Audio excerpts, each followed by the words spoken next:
Kia ora everybody from our bubble to yours. It's Guy and Andy here from the parish of Lower Hutt in Lower Hutt.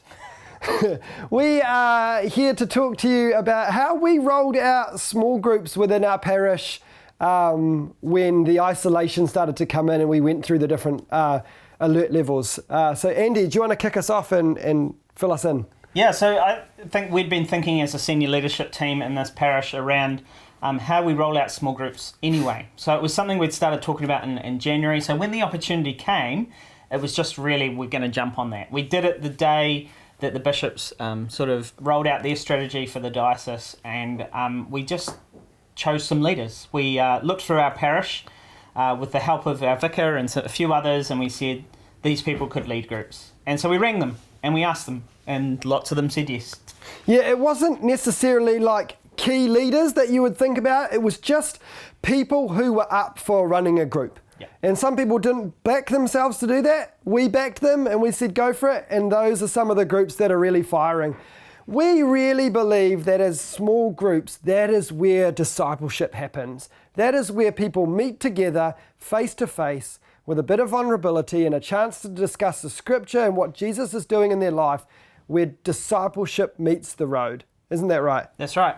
We had a few Lent groups already going, and so that meant that those members were already allocated into groups. So we kind of rolled out with that, and then we started saying, well, could the group leaders find 5 to 10 people on our parish roll, maybe from their service, or and could they find them and bring them into a group and make sure that they're discipling them together? Yeah, this wasn't about gathering your mates. This was about getting people in your community, in your parish community, together. Maybe that's people from your church. Maybe it's people from your neighbourhood.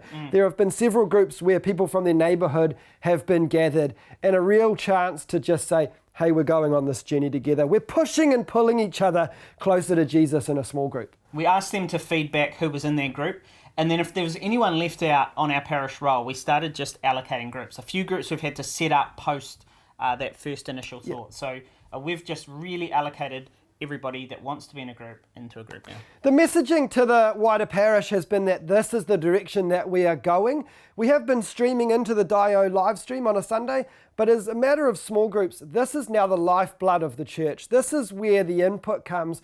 This is where the community is happening. In a world where we're being pushed further and further apart in the present, we are actually pulling our parish closer and closer together. Things where people are saying, I never knew people so closely. I didn't know I could know people this deeply. That is where we are pulling and messaging to the parish. This is where community is happening. So good.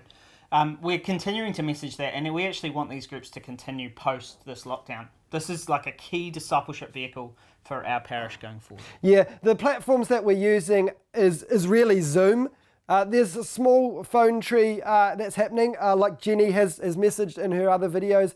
But the main platform is people meeting on Zoom. And as that moves out, people will meet in their homes, in the groups that they're allowed to. And then as the bigger stuff happens further down the track, we will continue to meet as house groups going forward, the lifeblood of the church, where the rubber meets the road for discipleship in our parish. So we hope this is really helpful for you guys to take away, to use, and get all our parishes moving on this discipleship together in those small household oikos kind of groups. Thanks for letting us share. We love you. Keep up the great work, everybody. Bye for now.